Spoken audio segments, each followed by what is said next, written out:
and we all go crazy. All right.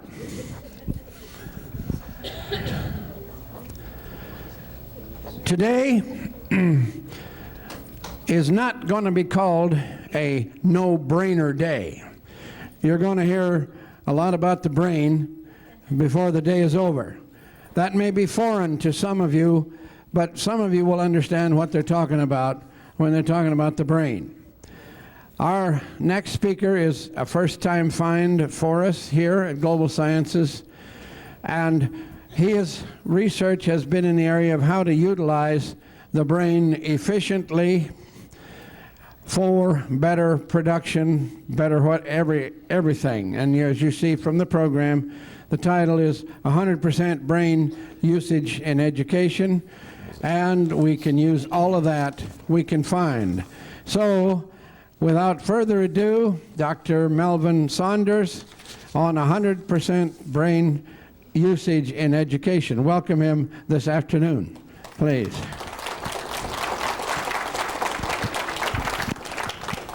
Thank you. Is it picking up? Is it? Everybody knows what a brain looks like, right? How many people are having fun?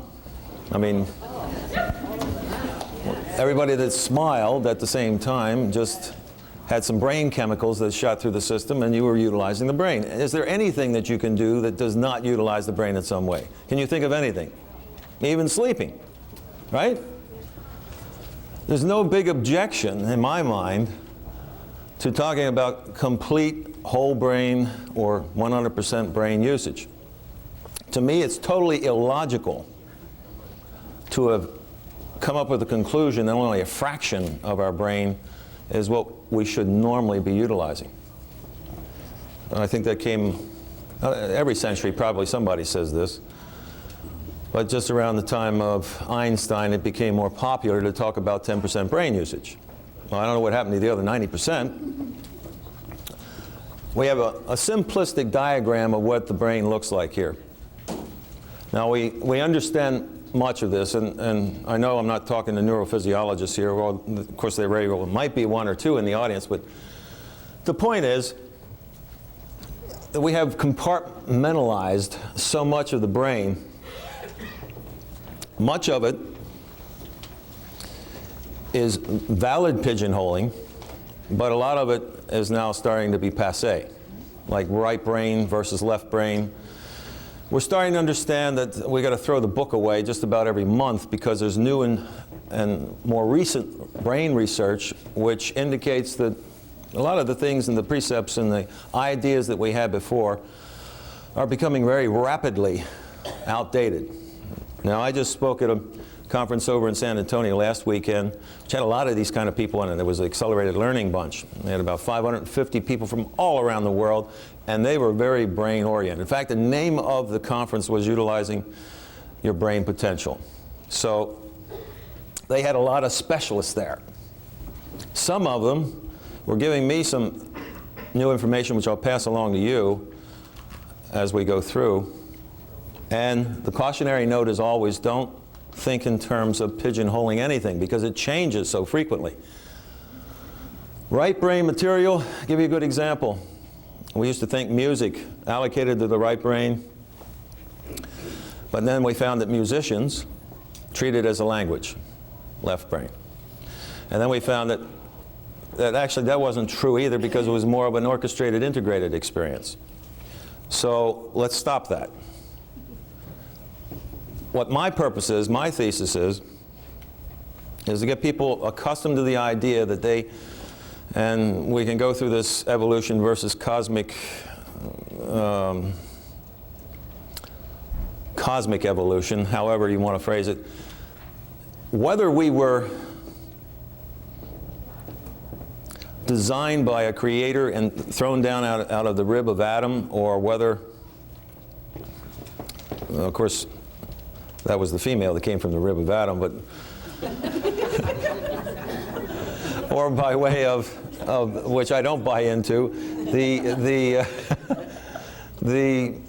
evolution by way of the apes, which we'll never find the missing link, it seems, because there isn't any. And we keep struggling with that. Now, regardless of any of that,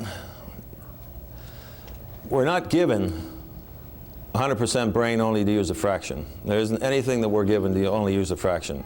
We're supposed to use everything that we were given. And in fact, we're the only exception, by the way. In the animal kingdom, when we've studied even dolphins who have a comparable brain pan as ourselves, actually more neuronal connections than we have. We find that all other mammalians, and also birds, all other warm-blooded creatures, utilize their complete 100% brain, except man. What happened? Now, it doesn't matter whether it's 2%, 3%, 5%, 10%, 20%, it's a fraction.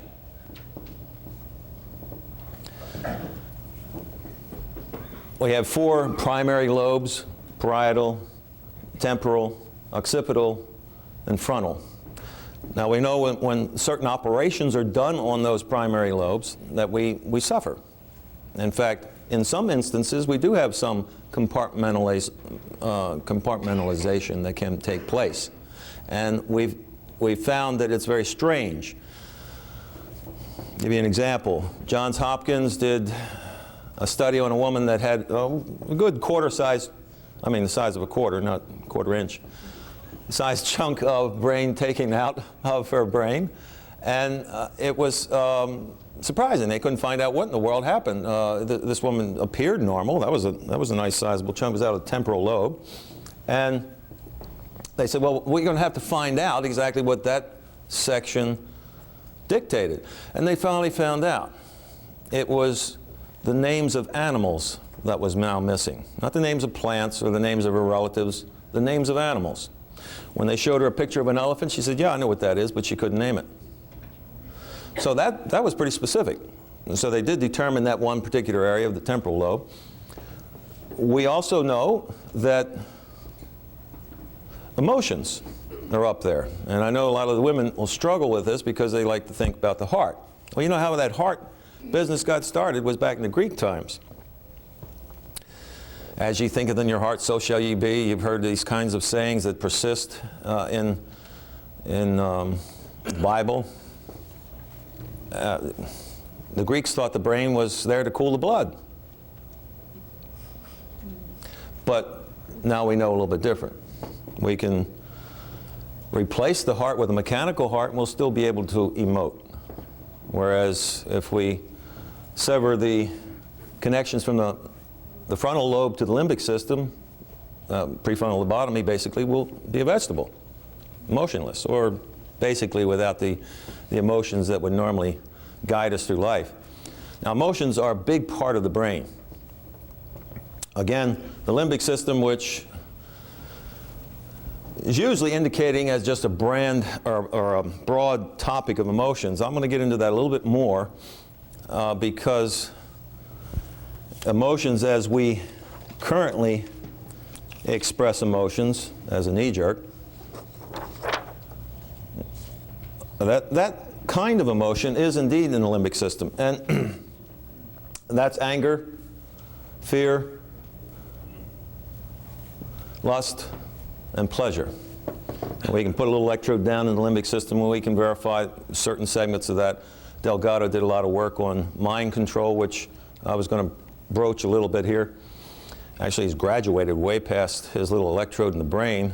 I don't know whether, some of you are old enough to remember back in the 50s and the early 60s when some of this news came around where a charging bull in a bull ring, I don't know, if this rings a bell, let me know. He's standing there with a little electronic box. Of course, they're a lot more primitive than now. Charging bull, raging bull comes at him. With the press of a button, he drops the bull to his knees and he comes sliding into a halt.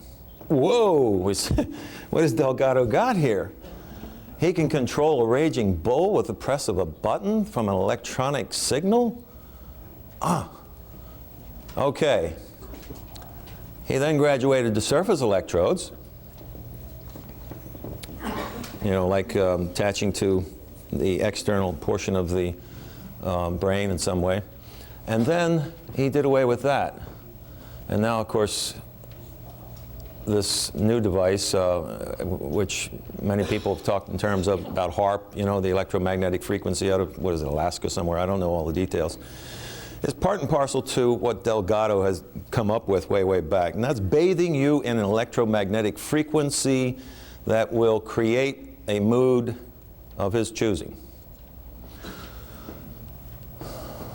Now, I'll give you a counter to that. Say, for instance, I had a device up here, looked spooky, maybe like his device, and sat it up on here, and I said, now I'm going to flip this, and I'm going to irradiate you with an electromagnetic frequency to cause everybody to have anxiety. Now, if I said that to you ahead of time, I said, now I'm going to give you, this is the given information, I'm going to give you anxiety now. What would be your reaction? Well, a lot of people would immediately be fearful of it before he even flipped it on. And nobody wants to have themselves controlled by anybody else. Others would say, no, nobody's going to control me. I don't care what kind of daggone device you have there. And that's where your conscious volitional attitude can come in. Now that's very important, and we'll go over some of this. When you're conscious about something, then you take a little bit more charge. And what happens, if you remember what the brain looked like, up here, that sheath called the cerebral cortex, that's the primary part where we talk about the conscious behavior. The limbic system is like, if you draw a line here and then down, it's underneath. It's a little less than a fist size. That's where the basic emotions are. That's the thing that usually is affected by these electromagnetic frequencies. Now, I'll give you another example. If you were in a movie, you've heard this before. If you were in a movie and suddenly somebody yelled fire, then most of the people would be in a panic pretty quick, especially if they saw billowing smoke coming through the door. And sadly enough, and there's numerous accounts of this, people will rush to an open door where it wasn't locked, and they will just die in a pile there through smoke asphyxiation, just simply because they were too hurried in their rush and nobody could really open that door and everybody would be dead there in a pile. Now that's, of course, panic. Now what happens is there's like a mind lock, something on the line of what maybe one of these devices had done. And all of a sudden, everybody in the room, except who? The Buddhist monk and the Hindu over there, the one that was in charge of his mind to the point where he wasn't going to be affected by this mind lock that everybody else was being affected by. The one that was conscious, or the ones that were conscious. The more you take conscious charge of your life, the less the knee jerks. Now, of course, billions of dollars are spent every year by television advertising. 15, 30-second ads now. They don't even bother with 60-second ads anymore. Did you notice that? They're getting shorter and they're getting more impactful. Boom, boom. Hit you with what? What do they hit you with? The value? The quality? No, they're the dumbest things I ever heard. And that they spend billions of dollars on. And they wouldn't spend billions of dollars on such nonsense unless it worked. Unless they had the population jerking their knee every time they saw it. Oh, I'm going to get laid or something or other. I better go buy that. Or, oh, I'm going to be a fitful person, or whatever it happens to be. They're trying to get to the sexual end of it. They're trying to get to the alluring end, the fearful end, maybe sometimes even getting you angry. The basic emotions, lust, fear, pleasure, and anger. Those are the things that sell material. And obviously it works, otherwise they wouldn't be spending billions.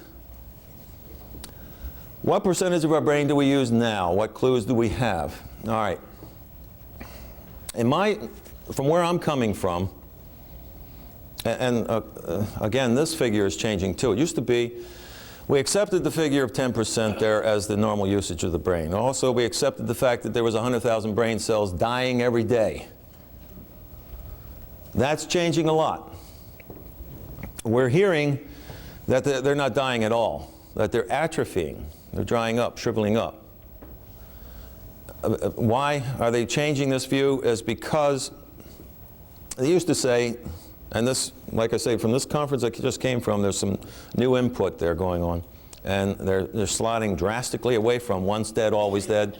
They say once a brain cell is dead, always dead. It's one area of the brain that you do not replenish. Every other cell of the body is replenished every 7 years. You hear that, right?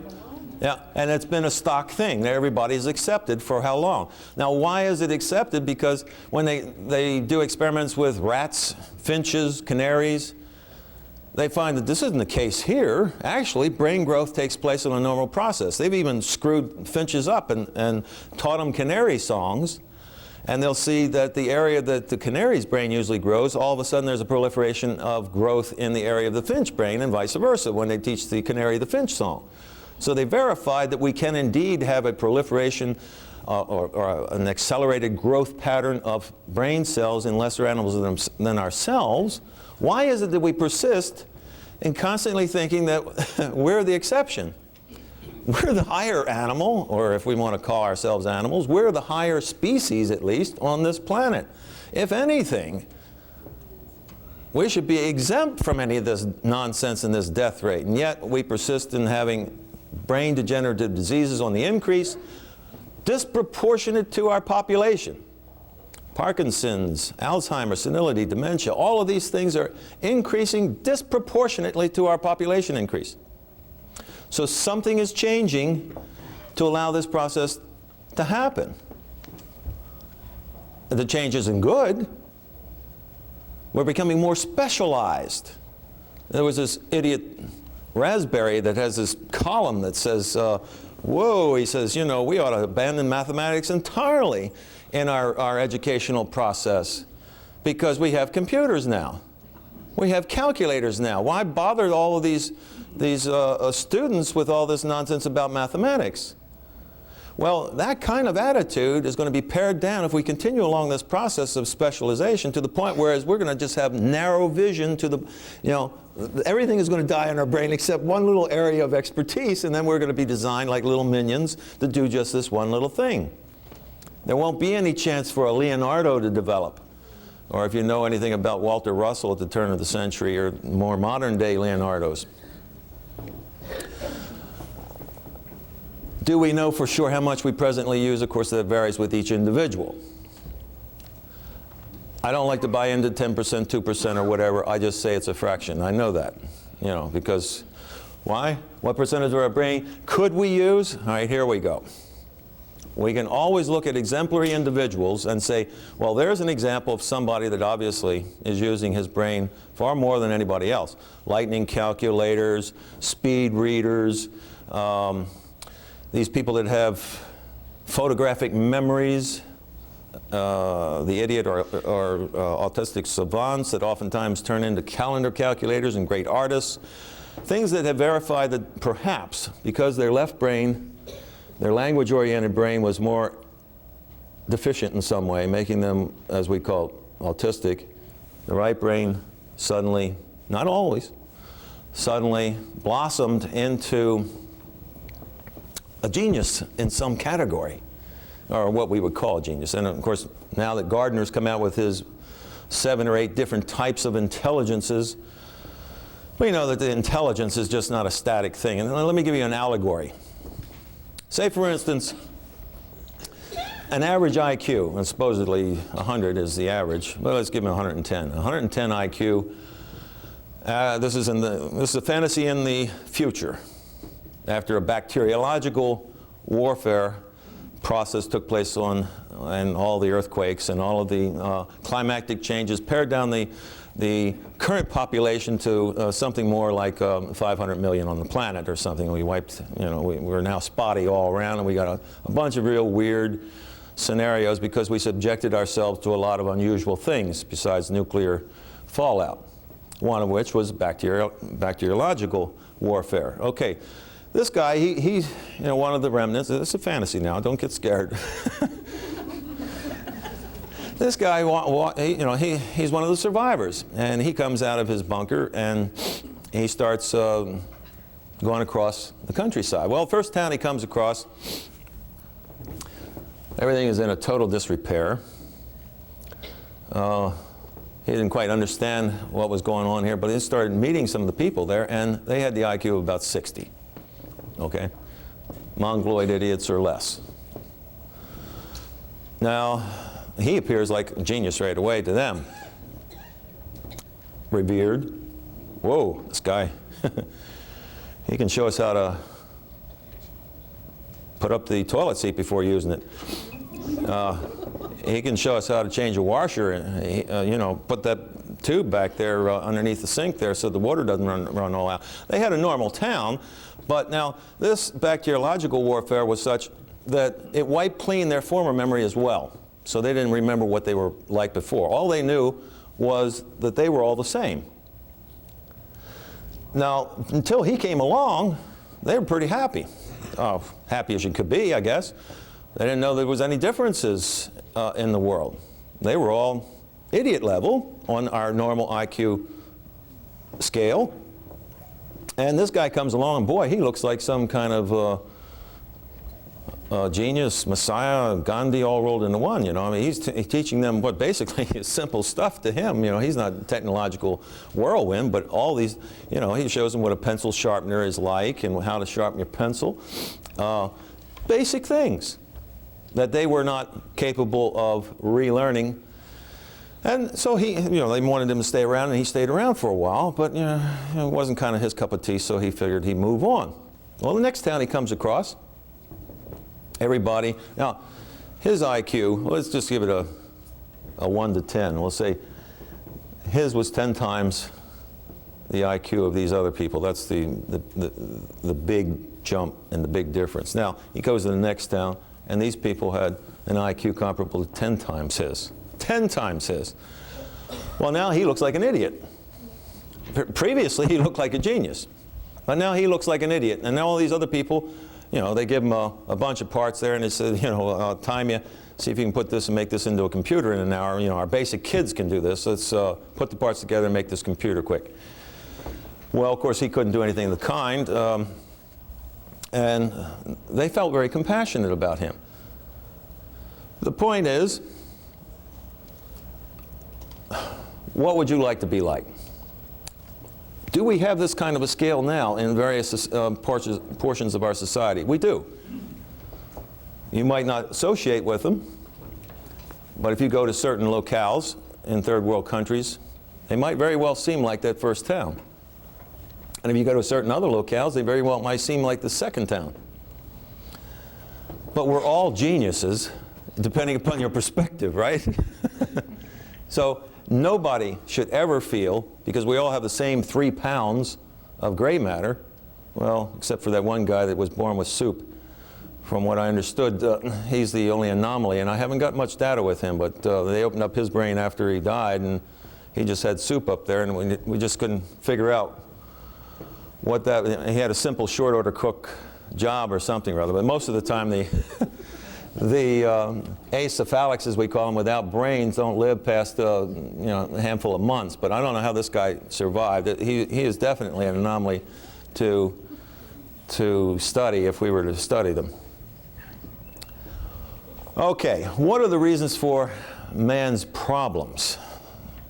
Well, I can come up with a nutshell. I mean, if you're born with 10 fingers and you break 9 of them, keeping in a cast all your life, and try to do all of these lifetime experiences with 1 finger, would you feel stressed? Well, if you're born with 10 cylinders up here and you're just dealing with 1 cylinder all your life, don't you think you're going to feel stressed too? My point is, stop dealing with 1 cylinder and the stress will go away. You know, we got all this stress that we keep talking about, and it could be interpreted as challenges if you shot a spark up into these dormant areas every now and then and kept them alive. Said, hey, guys, I don't want you to slough away on me today. I want you to stick around. That's all it needs.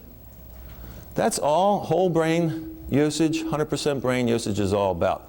Shooting a spark up there every now and then and saying, I want you to stick around. Because otherwise what happens?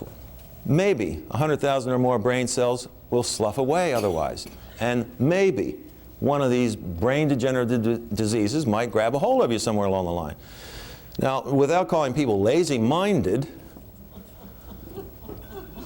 I guess I just did, didn't I? The how is always what people are puzzled about.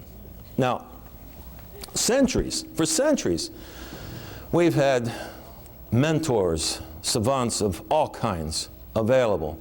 This time period, we've had more knowledge available, more course material available. I mean, I have a course naturally, but it's only one of hundreds of courses available to try to get you to do a little bit more than you are doing. I mean, basically, we can say, yeah, there's a cosmic reason for this. You know, we were all born in sin. You heard that? I don't like that. I mean, but that's one viewpoint. There might be a war. There may have been a war. I don't know. Or one of the angels were cast out, and then he was designated this planet. I don't care about that right now. There might be genetic reasons, you know. There might be somebody in my parentage that had some scramble of genes. That might be a reason that I'm a little deprived or something or other. That might be an offered reason.Maybe there's an alien intervention of some kind. Perhaps we were, and this is a valid point. Some people have at certain conferences. I don't think broach that subject here. They have broached a lot of subjects. That perhaps we were an experimental farm. And that basically they took the Neanderthal man and scrambled the DNA and created what they call now as Homo sapiens, and that's the reason we don't have a link, or a missing link that we can find. And they come back every now and then to see how their experiment is running. Well, we certainly didn't evolve this brain that we're not using, right? I mean, you only evolve something that you're using. So it's got to be another reason other than evolution, right? Well, maybe it's just bad brakes, right? All right. Now, there was an article in 1971 in Psychology Today, and they did an interesting study. I think it was University of Michigan. They just did, you know, 50 people or something. It wasn't a very large sampling of students, and they found that there is 10%, or at least the sampling that they took, what they considered internals, and 90% were externals. Now, what are internals and externals? Internals believe that everything that happens to them in the world is self-generated. They're totally responsible for everything that happens to them. Externals, on the other hand, well, it was my uncle there. It was the, you know, where I was born, I was in a ghetto, you know, and the whole thing, well, they've got a million reasons why they are the way they are. And they go about getting themselves fixed in the same way. Go out to get a pill or an injection or do something. The internals, of course, think that's kind of foolish because they know that they can fix themselves. So it was kind of an interesting scenario because they're taking more responsibility for their life when they're trying to fix themselves as opposed to going out and having somebody else fix them. And I mention that because, of course, I think also the internals, as my point of view would be, that they're on the road to a more complete brain utilization. There's something also that's called living in the flow of life's energy. You've heard this frequently.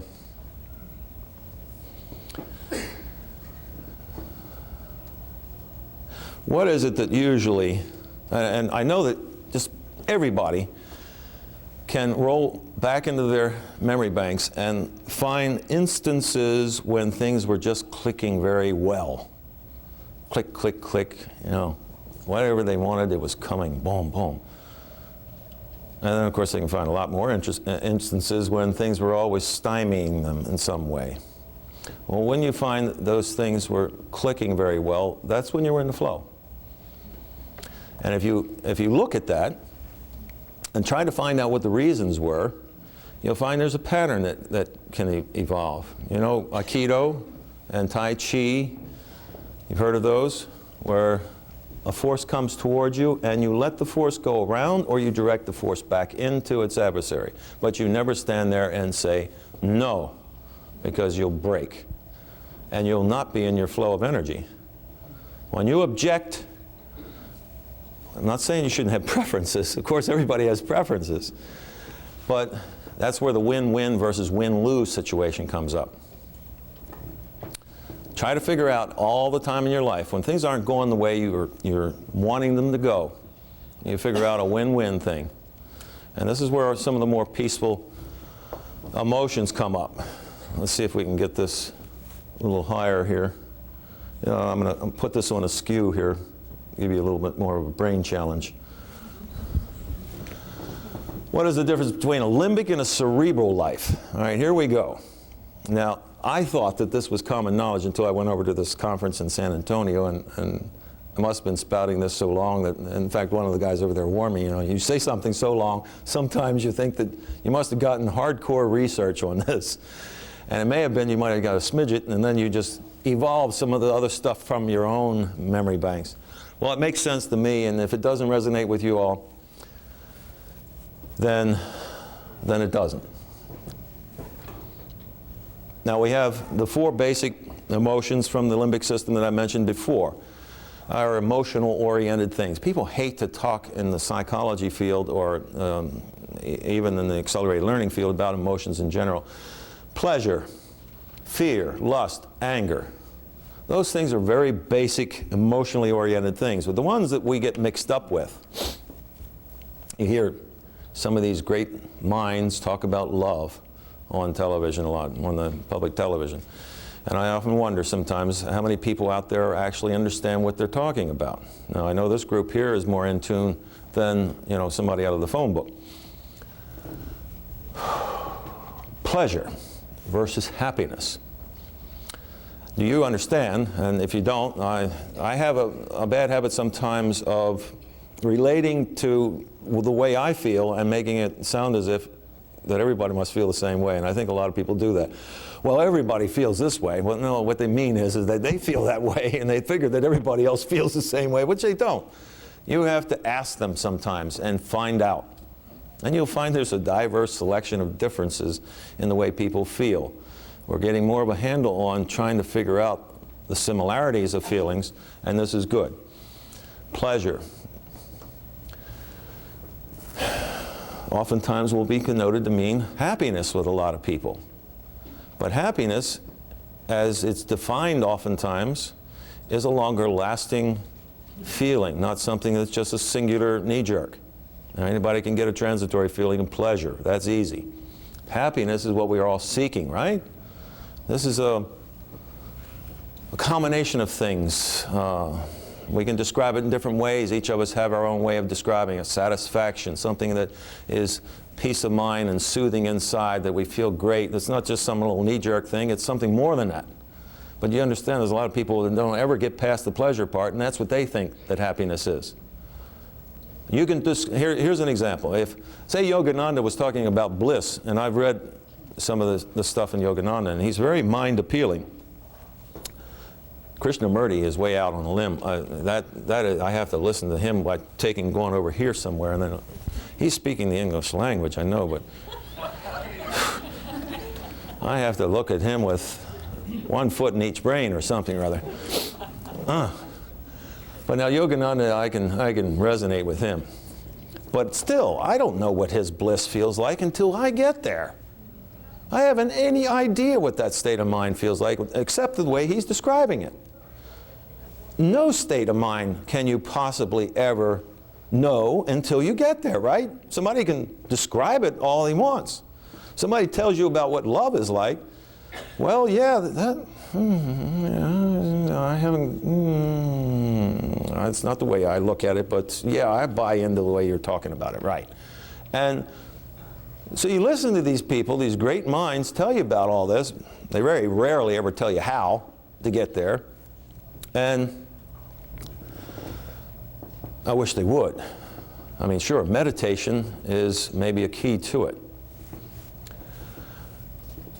Fear, big bugaboo. Who doesn't have fear in his life? Many people are ruled by it. Through self-denial, oftentimes don't come to grips with it. Courage is the counterparts. In my estimation, these are just my ways of phrasing things. If you disagree with them, that's up to you. Counterpart to pleasure is happiness, as far as I'm concerned. One is transitory, the other is longer lasting. Counterpart to fear is courage. One is transitory, the other is longer lasting. Counterpart to lust is love. One is transitory, the other doesn't need to be repeated. you know, over and over and over and over in order to really know what it's like.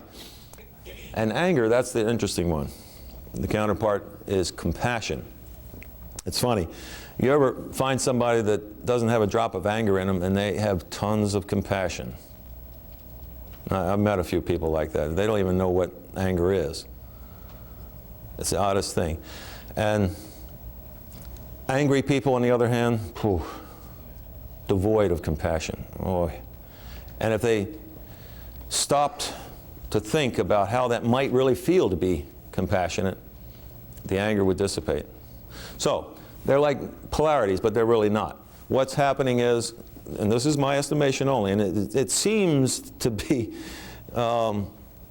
credible, that, and I'm dealing with the physical, I'm not getting into the spiritual, I'm not discounting any of the spiritual, because naturally that is there. But let's deal with the tangible, and then when we get to the spiritual, that'll come on a natural course. Compassion is a more integrated cerebral experience. If you had an MRI scan hooked up to you, you would see more areas lit up with any of these ones on the right than you would see on the left. On the left, you'd see the limbic system, and that's it. That one little knot down there underneath the cerebral cortex. That one part that we have in common with all the animals under us. Now, I'm not saying devoid yourself of pleasure, fear, lust, or anger, because these are part of you. Integrate them, embrace them with the counterparts, which is the higher portion of your brain. Then you have a more complete experience. Don't give away your reactive portions. Embrace it with the higher portions, and it becomes a more complete experience. You're not going to give away lust. You're going to like that if you're married. But embrace it with love, and it becomes a heck of a lot more enjoyable. It becomes more conscious, as many of the meditators are referring to. Where the deficiencies are is when you have it separated and you never get to the other part, or you only have a glimmer every now and then. And when you have a glimmer every now and then, you don't record the glimmer. And what I mean is by a glimmer is if, for instance, you experience love and don't take note of it, oftentimes you say, yeah, you know, I felt that, but you didn't consciously embrace it enough that you can recall it at will. So therefore you can say, yeah, I mean, wouldn't it be nice? I think it would be nice if every time you caught yourself in depression that you could revert to more positive emotional experiences instead of depression or anger or the rest. I don't know. Some people might want to wallow in whatever it is. But if they can see that the result is not good, they might reason, hopefully, somewhere along the line, that maybe, number one, do what you've always done, get what you've always gotten. You must change to get different results. Might be a better way of going about things. See, people, it's interesting. Rats are very fascinating to study in a maze. You put a rat in a maze and you find the food down at the end, and then pretty soon he's doing it at a time of 1.2 seconds or something or other. Then you move the food somewhere else. He goes on down there and says, what happened here? Well, I have to go look around for it again, and you'll find it again. So you can put man in a maze and he'll stay down there. No, it was here before, it must be here again. No, it'll come up, it'll show up, and he'll stay there. He doesn't have the brain that the rat does to go find it somewhere else. He will repeat a mistake and a pattern of behavior over and over and over and over, like a needle stuck on a record. Now, we got to consciously bump the daggone needle off the record. We got to explore the rest of the grooves, because these are marvelous grooves we have up here. Whoa, you know, convolutions of the brain that I showed you earlier. There's a marvelous array. I mean, we have a whole battery of different extraordinary talents that we could experience. My intent with my course material is to get you more in charge of that, as opposed to it being hit or miss. There are people that have microscopic eyes that can actually read microfiche. There are people with telescopic eyes that can recognize somebody from a mile distance. There are people that are like a hawk, you know. There are people that can read fast. Helen Keller are people that have been devoid of certain senses. She could tell by the odor of a person who that person was as they entered the room. You can develop your senses to a very acute degree. These areas, diversify your life, are going to stimulate that 100% brain and start shooting up sparks into those areas that normally. If you don't go to church and sing every weekend, then sing in the shower, sing in your car, sing somewhere else. Just get that singing mode so you know that doesn't die on you. I used to draw stick men. Now I don't do that anymore. You know, I mean, basically get the artistic area moving. It's just, you know, jot, doodle, do whatever. I'm not saying you're going to turn out to be a musician by doing this or that you're going to be an artist. I'm saying that you're going to stimulate those areas of the brain. Now, the value of that is that you have more for use. The more neural connections that are interlaced up there, the better off you're going to be and the more creative you're going to be. Be conscious. Buddhists call it mindfulness. Mindfulness and their meditation struck me very interestingly a few years ago. I thought there was, you know, just sitting in a lotus pose there up to that point. And really, the Buddhists have a totally different type of meditation. Four primary, I'm not talking about Zen now. 4 types of meditation: standing, walking, sitting, and lying down. Right? Simple. There's nothing complex about it. But, whoa, being conscious of each moment that you're doing that. That's not what people are accustomed to. What's the first thing that when you try to meditate happens? Busyness. Oh, gosh, oh, there's stuff up here I got to calm down with. Well, you know, all that stuff is always there. You just became aware of it when you sat quiet. And was it Pascal that said, you know, man has to sit quiet? I'm screwing up the exact quote. Intelligent man sits quiet. If he can't, he's not intelligent. The quietude is important at least once a day in your life. I don't care whether you really fully know how to meditate or not. Sit quiet, contemplate your navel, contemplate a spot on the wall or anything. But just take that few moments of quietude every day and you'll find that the busyness inside you will get more manageable. Now that busyness is, here, I'll give you an example right now here because I know we're, now freeze in on that. At the moment that I clapped, what image did you have at the time? Did you freeze an image? We have a plethora of images and sounds and emotions floating through our psyche all the time, all the time. It's what creates our moods. It's behind us. It's in the subconscious. You get conscious of them,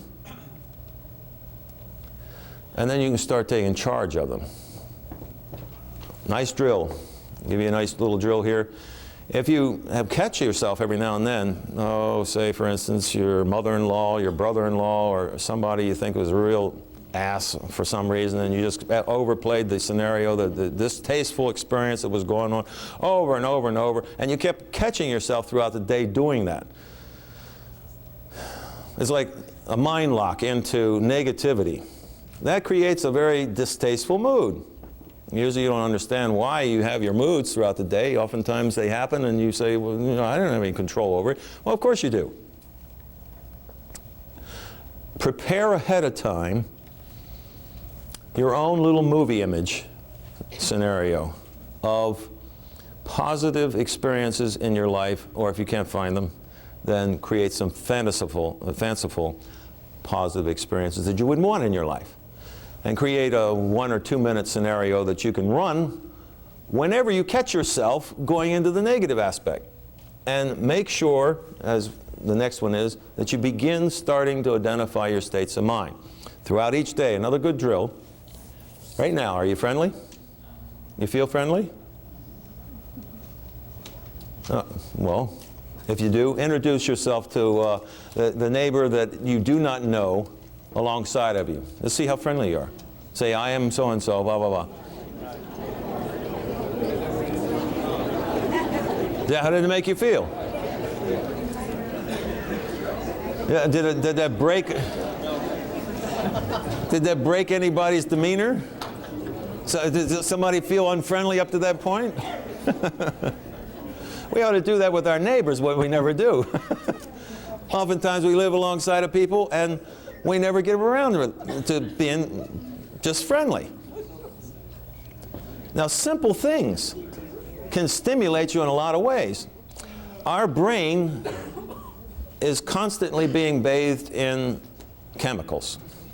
You know, we smile, that shoots certain endorphins into the brain. In fact, I was wrecked a number of years ago with arthritis in the knees. I guess that was what it was, trying to catch on to me. I've never allowed anything. I haven't been to the hospital or a doctor, refused to even come to grips with any of this stuff called disease. And when anything like this it usually takes me 24 hours to figure out a way to get rid of it. Well, I'm an internal. I'm not going to go get a pill or this or that or whatever. So I'll figure it out. Well, what I figured out was interesting. And I remembered Norman Cousins talking about how he had conquered cancer. You remember the book that he wrote, the article that was in New England Journal of Medicine back then? He confined himself to a room with slapstick comedy videos of Laurel and Hardy and Three Stooges, and just laughed himself silly for 36 hours. Just that. And the endorphins just suffused his system with positive, healing, beneficial chemicals. Well, I artificially laughed all night. And you know, I mean, you know, just that. A stupid artificial laugh.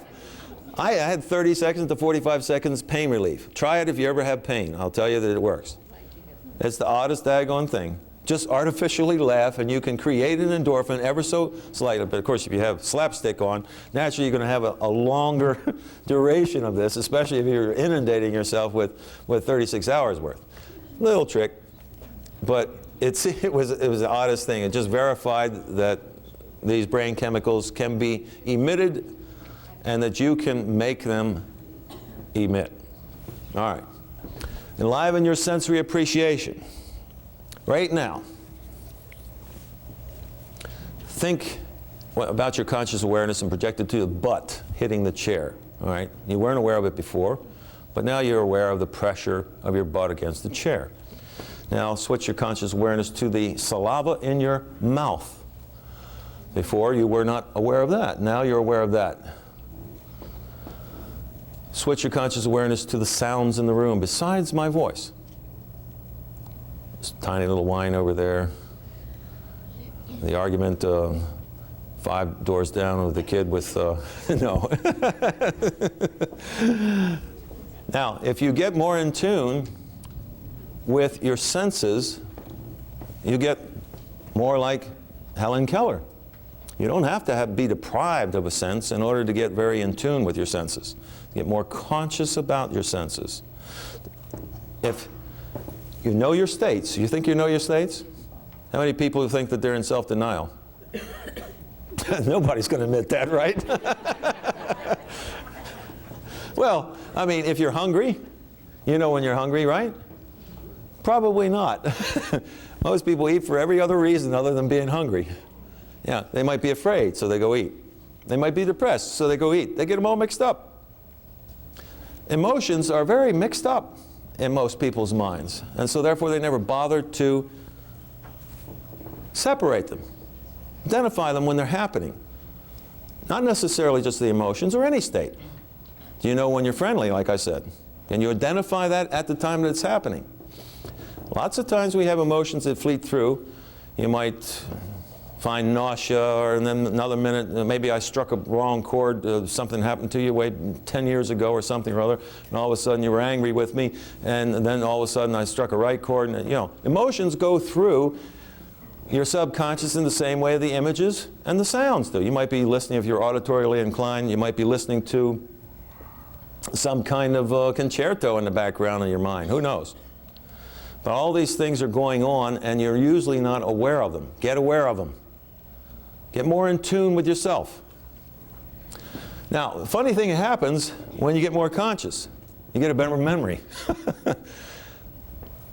Good test. At the end of this day, try to recall everything that happened from the morning all the way to the end. Well, I mean, you know, it's only 10, 12 hours, right? I mean, who can't do that? Right? And it's not a big deal. The gaps are where you were unconscious. Because if you're conscious, you're not going to have gaps, right? Not in a silly little 10 or 12-hour span of time. So a good little drill to make after the end of every hour. Review, 2 or 3 seconds. Your mind works so fast. Just takes 2 or 3 seconds to review the previous hour, right? You do that once or maybe a couple days, and you'll start doing it as a matter of habit. Awaken the multi-level. You have so many levels of awareness, and we've just touched on some here. But when you start utilizing more of what it was that you were meant to utilize, you'll start opening up a lot more of the items that you perhaps never thought that you could. The things like telepathy, psychokinesis, RO-seeing, all the more exotic and extraordinary powers that individuals have indeed throughout time exhibited are yours and can be managed by you. Oftentimes you hear people, they were born with a certain avenue open, or perhaps, which was very startling to me, at one conference I did last summer, I just was suddenly, and of course most of you would know about these things, I got like my foot in one quadrant of orthodoxy and another one in the unorthodoxy, so I enjoy these kinds of conferences. But alien contact, near-death experiences have opened up a lot of doors to what we call genius abilities. Now, I wonder about that. Obviously, it's true, as people are being tested and they're being shown to be quite a bit more advanced. I'm from the old school. Use it or you lose it. You know, I almost object to the idea of taking a quick fix pill or whatever in order to fix whatever your problem is.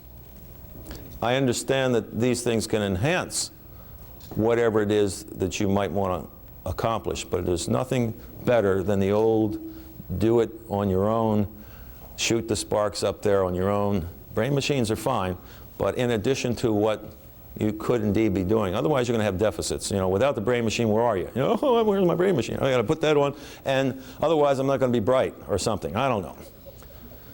Start shooting the sparks up there on your own, and you'll start to be a lot brighter than you thought that you could ever be. The chemicals,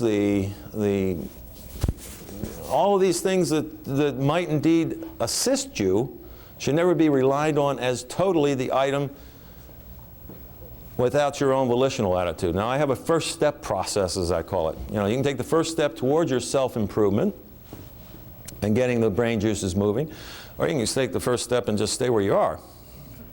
But we know what happens then. You know, do what you always did, and you'll get what you always got.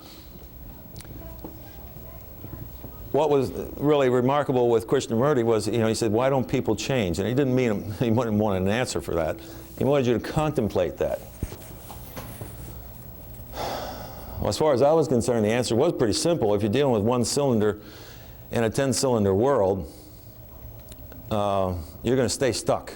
So start identifying your states. Find out where it is you're stuck. Challenge yourself with screwball things. Do things wild. Don't settle on the same old stuff, because you get the same old stuff back out. You are a diversified organism. It's time for you to understand how to diversify your life and make yourself shine, because you can. I mean, not that you're not already shining in your own individual way, but you know where your deficits are. Now, we're going to have a workshop, and we're going to work on this. I don't like to use the word work, because work is usually something you don't like to do, and hopefully you're not going to be doing things you don't like to do. I used to always say, you know, somebody says, so what do you do for work? I don't work. I haven't worked for years. I don't do anything I don't like to do. If I thought real hard, I could figure out something. But you know, most people don't have to think real hard. They do every day something they don't like to do. Well, that's terrible. Why should they be locked into that? Give yourself the freedom to get out of that.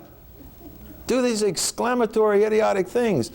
You know, Hugh Hefner used to go into these small towns and get all these beauties. They thought they were locked in there. They didn't know they can get on a bus and go into big city themselves. People have this small town attitude in their head. They're locked into these little pigeonhole attitudes. They're stuck like the needle on the record. Your brain is just the beginning. You can get into all these other vistas of never lands in the dimensions and into solar systems and into the other vistas within yourself, all the other conscious, all these other awarenesses. But let's begin at least with the tangible before you're stepping into these areas which you have barely the gray matter there to even understand. You have the gray matter, but you haven't got to the point of utilizing it to begin the understanding. And I hope I offended everybody there, right? No. No, I'm just trying to prick you into saying, look, do something about this. This is not a light matter. Understand, knowledge is doubling every 2 years. We're stepping into the 21st century, and we're going downhill. What the heck's going on here? I mean, we cannot afford this nonsense any longer. Unless we're going to go back into primeval times or something or other. We got to get a handle on ourselves. We can no longer be with this business of specialization so much so that we have tunnel vision. Gosh, we have capabilities beyond what we probably feel is possible. Everything that you have heard about in all the writings, you can do. There isn't anything beyond you. Give yourself the freedom to express that. Now, I have a manual that goes into the how, a step-by-step process of the how, on any of these things you want. You want to take the years to learn how to see without your eyes? Like Kuda Bucks, he used to drive, totally blind with wrappings with a bicycle down a busy part of New York, just to show people you didn't need your eyes. There are people that see with their fingertips or their elbows or whatever. Institute of Mas Vida down in Mexico City teaches kids 8 to 10 years old how to do this. It was on You Asked For It sometime back there. There's a lot of extraordinary things that we see on television. Well, you can be a doubting Thomas and say it's all a bunch of bull. Or you can say, yeah, as I have from 13 on up, I've been studying extraordinary abilities. And people definitely have far more extraordinary ability about so many areas of their brain, which then goes into the spiritual aspect, than they perhaps give themselves credit for. And so my closing comment before we open up questions, that we have any minutes of questions, is do something different every day of your life. Now, 30 days go by, you've done 30 different things. Is my tie unbalanced or something or other? I'm hitting the funny bone of somebody here. Do I have something hanging from my nose or something? There was this one guy that said he can always get a seat on a plane.